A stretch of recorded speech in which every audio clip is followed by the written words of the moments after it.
I think the most important for us is that we try to be close to our clients and close to our users to understand their pain points, to understand their feedback. And also within the company, we try not to build too huge hierarchies and just stay flat so that we can gain a bit more speed in comparison with our competitors. Welcome to How I Grew This, where we dive into the dynamic world of digital marketing and invite leaders in the space to explore how they overcome industry challenges to achieve growth. Hello, and welcome to How I Grew This. I'm Amanda Vandiver, and I'm joined by my co-host, Adam. Hi, everyone. How is everyone out there today? Well, we're all good over here. And we are joined by someone who's really made waves in mobile gaming and ad tech, Günay Azer, co-founder of Gamelight, the largest rewarded mobile marketing platform. She has over a decade in the industry and 3 startups under her belt, and she has a reputation for shaking things up with AI-driven, data-focused approach that's boosting engagement for partner games in a whole new way. So thank you for being here, Günay. It's great to be here, Amanda. Adam, thanks for having me. Yeah, we're excited to learn from you today. And I want to kick us off with some conversation around the problems Gamelight solves through personalization. And I know Adam is super curious about your experience bootstrapping your company in the back half since he has some experience with that. I'm looking forward to asking the questions. So I'll be on mute, jump in if I can, but I can't wait to ask questions about the company. Awesome. So maybe to kick us off and help our listeners get an understanding of Gamelight and your experience, can you share a little bit more about your role as co-founder at Gamelight and what drew you to the space? Sure. So I've been in this space since more than 10 years now. So it's not new for us. My partner also worked in this industry within mobile adtech and mobile apps.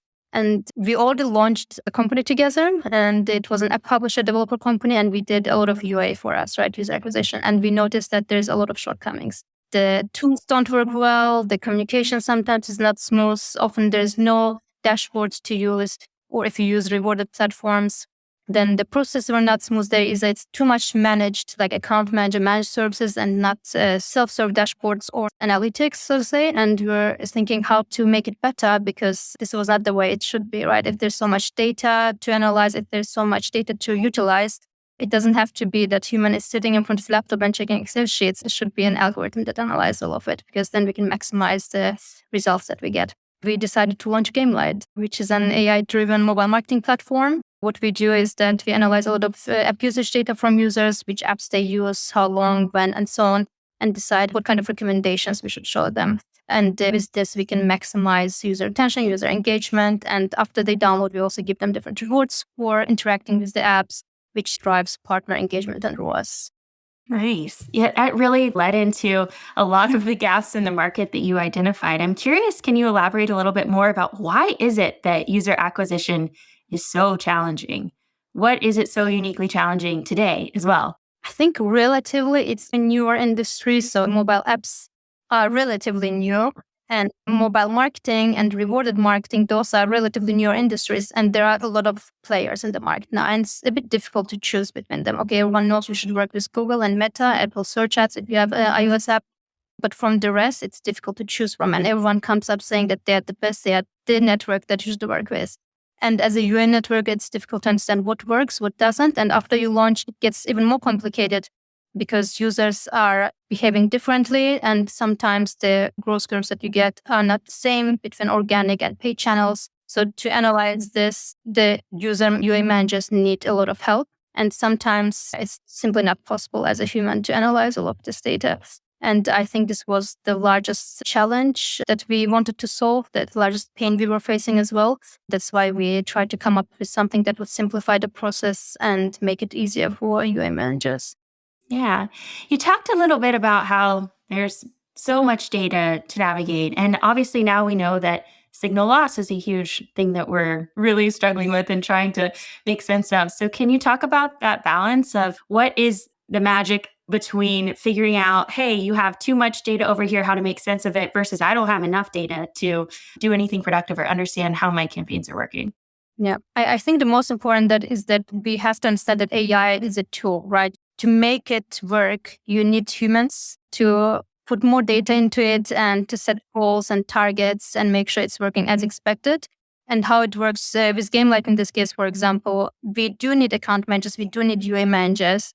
to implement best practices, such as what kind of events do we need, what kind of goals we would set, if events are sufficient or not. Because, for example, might be that users are dropping after a certain time within the app, and you need to add more events to engage them more because you want them to come back to your app, right?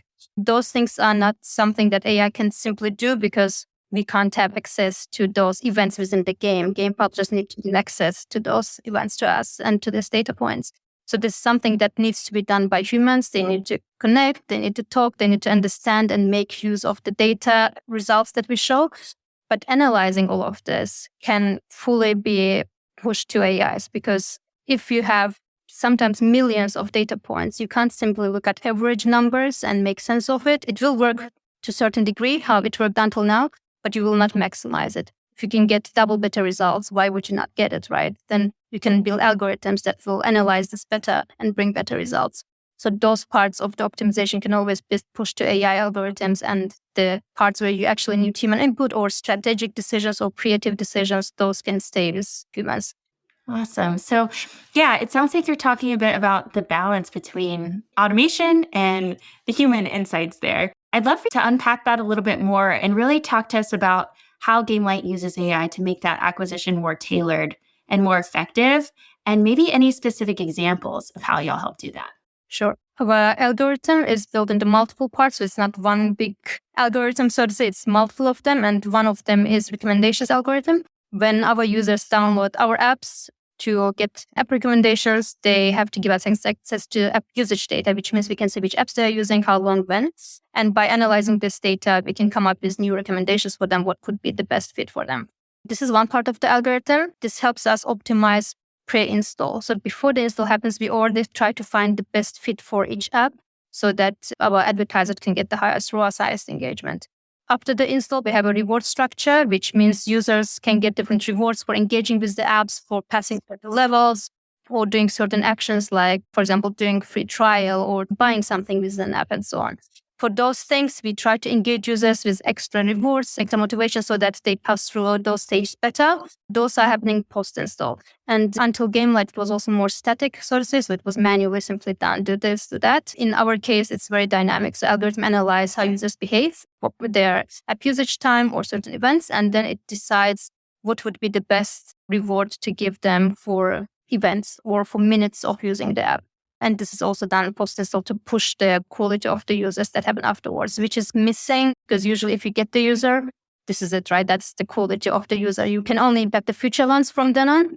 Try to optimize, try to target different users. But if you got the user, you can only track what is happening with them. That works unless you yourself do a push notifications or engagement with the user. In case of, for example, reward marketing, we can impact users after they download the app, and we can do certain rewards for them to push them in certain directions so that, for example, the engagement is higher, the retention, and eventually the ROAS, because we can have more control over this. Also because those are directly from our apps. So we also can send up ourselves push notifications to users, try to engage them within the app. Even if they uninstall the original app that they downloaded, they are still within our apps. So we can still try to re-engage them and bring back to the app of our advertisers. We focus quite a lot on gaming, as you can see from the name too. We have a lot of ad monetized or IAP monetized games also in different regions. The one that comes to my mind now is, for example, Joy City. It's one of the largest Korean game publishers. And we did 2 case studies with them and how we managed to reach higher ROAS with them, including higher ROAS curve, and to over-deliver their quality. And there we describe a lot of technical details to what kind of events are set and how we can reach those goals. And there are also more case studies like this on our website that can be checked too.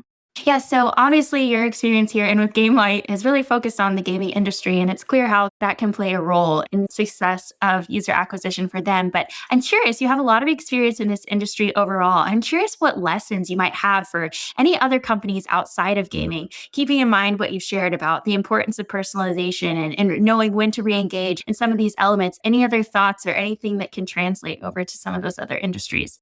I think the most important is to be open for innovations. I can't stress this enough because with AI coming, or if it's any new channel, any new idea that comes up, it's better to test it, even if it's with smaller budget, to just see if it works or not. Just spend some time trying to understand the tool and use it. And then you can decide that it's not a good thing and you should not do it. but better to do this informative decision than not trying those tools, not trying new ideas, and potentially losing on something that could hugely impact the business. I think this would be hyper important, and it also would result in a lot of new ideas that other companies can implement, right? If it's personalization, maybe there are AI tools that can actually help with personalization and segmentation of users to make it smarter. So not simply a gender split or not age split, but doing it smarter based on could be app usage data, could be on usage behavior or how the user curve looks like for the progression. So there are a lot of tools that could help with this, and being open to those tools could help companies to grow their businesses. Yeah, I want to hear from you about how you navigate the fact that these trends are rapidly evolving. Probably the techniques for any kind of machine learning or AI are evolving. So how do you stay ahead of the curve and adapt the AI to meet new challenges? And where do you see the next wave of challenges popping up?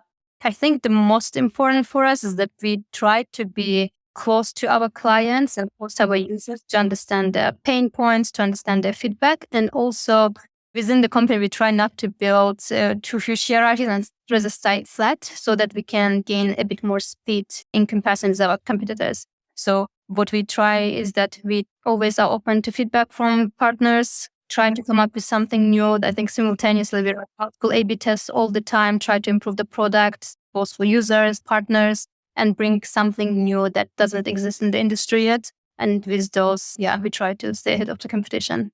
Yeah, I think that's an important lesson that applies to anyone too, is A/B testing and really figuring out like, hey, let's go out there and maybe this doesn't have to be blanket rolled out to every single user, but we have this hypothesis. Let's try it out with a few and see what happens, and really not being afraid to take those risks in trying things out. Yeah, I think being a newer company also helps, because if you have an established company with 5, 6 different leads managing one another, it becomes more and more difficult to test this, right? To test one idea, you have to go through multiple people and multiple meetings, and by then time might be some companies already did it. So trying to make the process faster and easier for the team to come up with ideas and to implement them is very important. I'm sure there was a lot of that in the early days of Gamelight.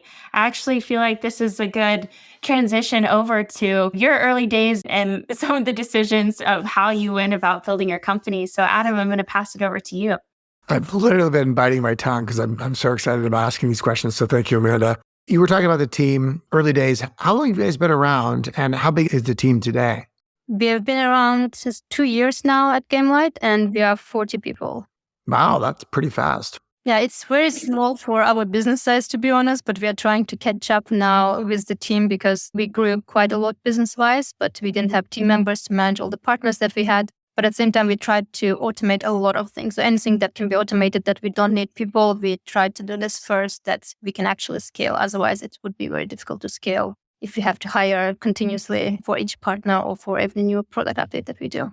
And that gets expensive, but that's something else, is you guys are hiring then. So people listening to this podcast, take a look at the website. It might be an open role. Yes, we are hiring for a lot of positions. I have been waiting with bated breath to talk about the fact that you've bootstrapped the growth. And for those of you who are listening who don't know, bootstrapping means basically you funded yourself, or the company's growth funded its growth. You didn't take money from outside investors, which is fascinating. I have some experience with that myself. I know how hard it is. I know the benefits and all the downsides. I wanted to talk a little bit about that. That's pretty rare, I'd say, in the new tech world. Why did you decide to go about bootstrapping it so far? It happened, so to say, because both my co-founder and myself come from the industry. I focus more on business sides and my co-founder on the tech topics. And we covered most of the things that we needed. We could have had investment to accelerate, to speed up the process of scaling up, but it happened because we were so engaged building the product. We thought less about getting investment because it's also less fun for us. Trying to get investment is basically doing sales for your company. And we realized that we could do it ourselves because we had the skill sets. We knew what we want to do. We just needed to plan it correctly. We can grow step by step and reach the stage when we are not limited by bootstrapping anymore.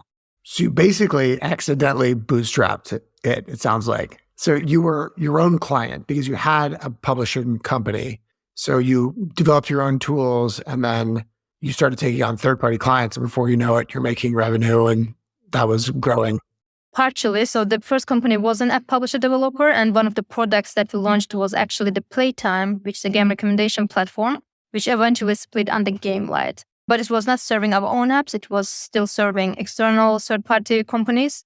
It's simply that we started working and we were focusing so much on business that there was no time for any other topics, so to say. And because it was working, we didn't have to think of other topics. I think we were also quite lucky with this, that we could sustain our growth with our own revenues and profit. And that's fantastic. I completely agree that if that happens, it's fantastic. A lot of people don't have that luxury. In the couple of years you've done this, what are some of the challenges you run into bootstrapping the company? Like, what are some of the issues that maybe you didn't see or you knew were coming that you'd like to highlight? Yeah, I think the beginning was the most difficult because we couldn't simply hire a lot of people. And that was something our competitors could do, right? I think every competitor that we have, they have investments. They could get the team going, hire leads, hire team members, and have them do the work, so to say. In our case, we couldn't do this and we had to go slower because we had so many ideas. We wanted to do so many things. Physically, two people simply could not manage all of this work. So we had to slow down, take it easy, and step by step make a plan of how can we do this, how can we grow without having a huge team there, which also helped us long term because we avoided hiring a lot of people. That's something that a lot of companies do when they get investment, and after they reach certain scale, they have to let go of some people because it's too many people for the size of the business. In our case, we were very careful with hiring team. So every person was very handpicked. We knew that we want this person. And we were trying not to rush with this decision. So long term, it was a good strategy. So we had a lot of learnings from bootstrapping. Initially, it was rather difficult. So Yeah, that makes a lot of sense. You have to be more diligent and methodical with your hiring to make sure that everyone that comes in. What about on the other end, some of the benefits that you maybe didn't see that bootstrapping gives you or allows you?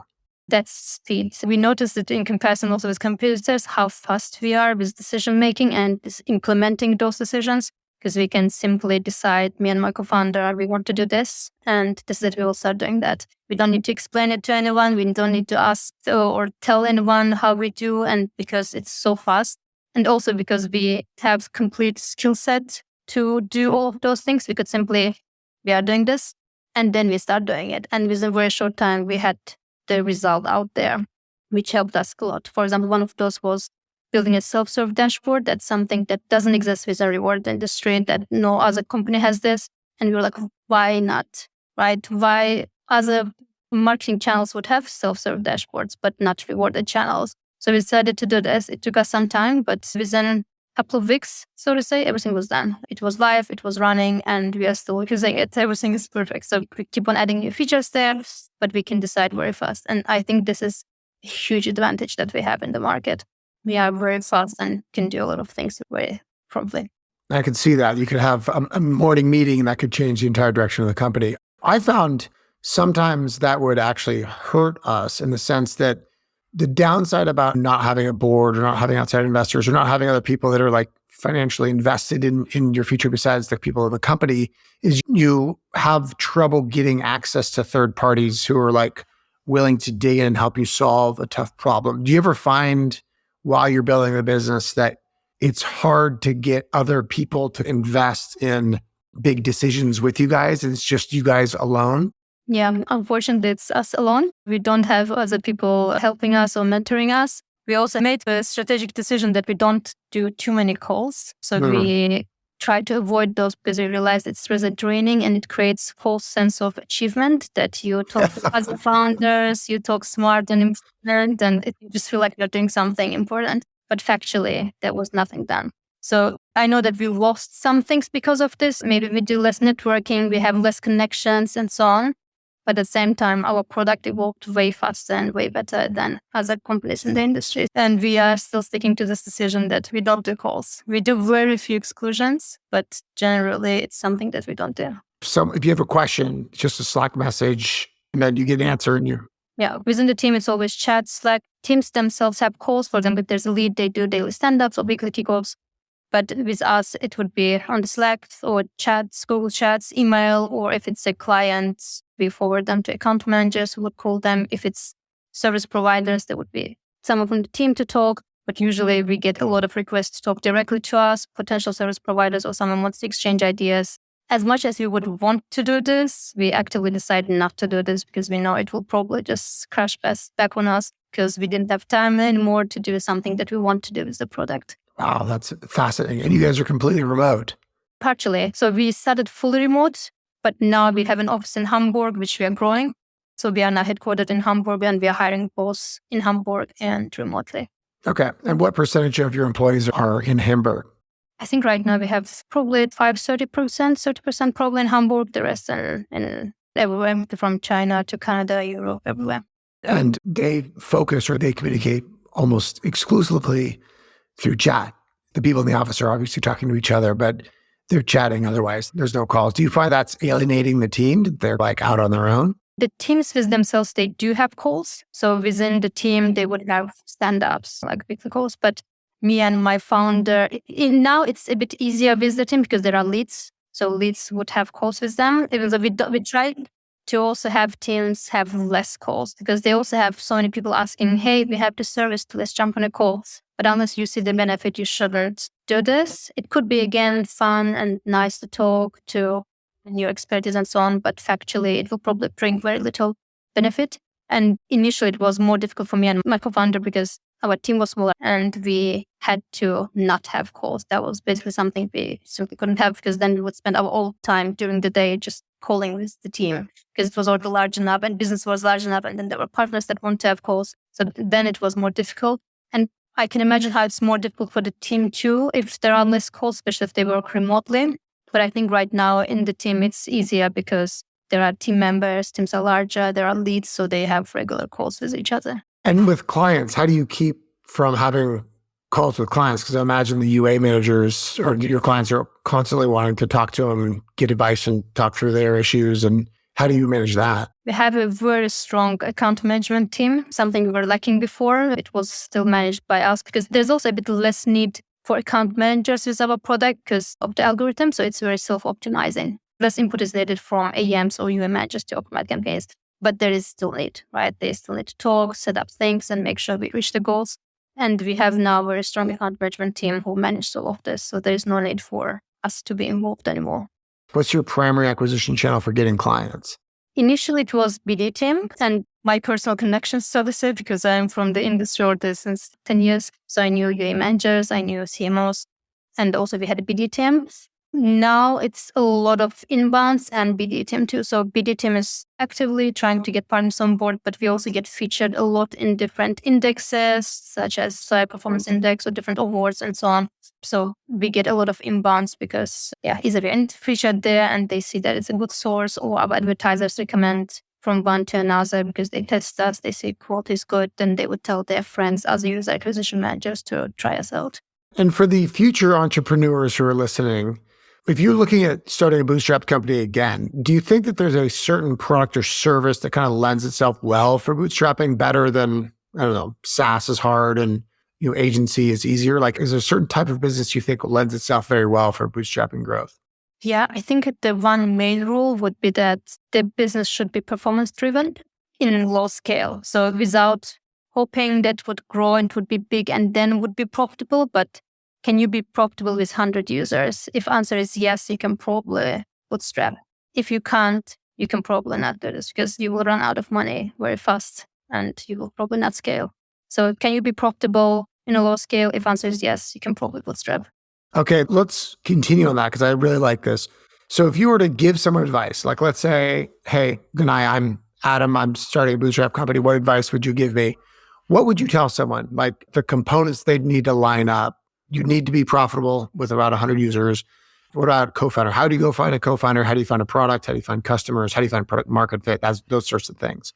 I think finding a right co-founder is probably one of the most important things to do. I didn't think it was that important initially before I had a co-founder. And then I realized how much speed we can gain with co-founder. And what kind of co-founder you need is that if you need certain skill set for the whole company to run, it can be finance, marketing, it can be tech or HR, anything you can think of that you would need for your product to build and run and be in the market, you and your co-founder should cover it.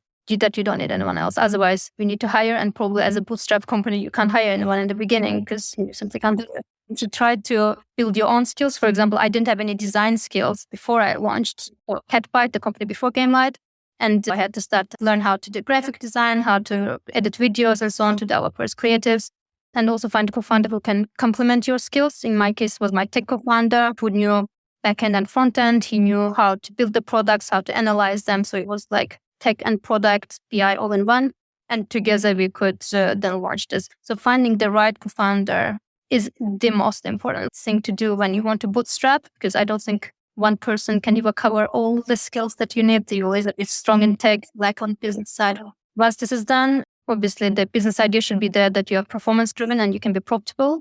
And third most important thing I would say is being data driven, because I've seen so many people launch companies and then they have some vision in front of them and they have the idea that they want to launch, but they try to make it perfect. They spend half a year trying to make it better and optimize it. And before they even launch, they're just making their app better and better, not necessarily better, right? Better for their vision. So maybe it's actually going the completely wrong direction. What you should do is launch an MVP as soon as possible. If it's an app that can work somehow, that's a good enough MVP. Perfection is the enemy of progress, as they say. Exactly. So launching as soon as possible, get the first data in, analyze, and do the next feature, and then the next, and build your product based on the data, which is probably going to go against your vision. So you should be actually open-minded to accept that you were wrong about your product that you wanted to launch, because chances are very low that specifically exactly what you thought is exactly what is going to work in the market. It's probably not going to happen. So launch it as soon as possible, first MVP out, and then start optimizing based on the data you gather from the users. One thing that I'm really curious about in that, it seems like through your experience in the industry and the gap that you identified in the market, that you were really passionate about this problem. I'm curious how that played into your co-founder as well. Did y'all share in this vision, or was there any give and take, or did the approach evolve, or did your understanding of the market problem evolve too? I think both me and my co-founder are very hardworking, so to say. So we get excited about the idea of working and making something better, which I think helped a lot to both of us. And since both of us come from the industry and we know how gaming works, how mobile marketing works, it was a bit easier for us to also get things going because we didn't have to learn the whole industry, right? We knew what are the app publishers, what are the big players, how monetization works, how user acquisition works. So starting was relatively easier for us to start building the product and also pushing it into the market. And our understanding definitely improved a lot over the years. I think we now know so much about the industry because we built the product ourselves, right? And we did those A/B tests that I mentioned, and we can bring them so we understand how users behave, why users behave a certain way, and what we can do and what we shouldn't do.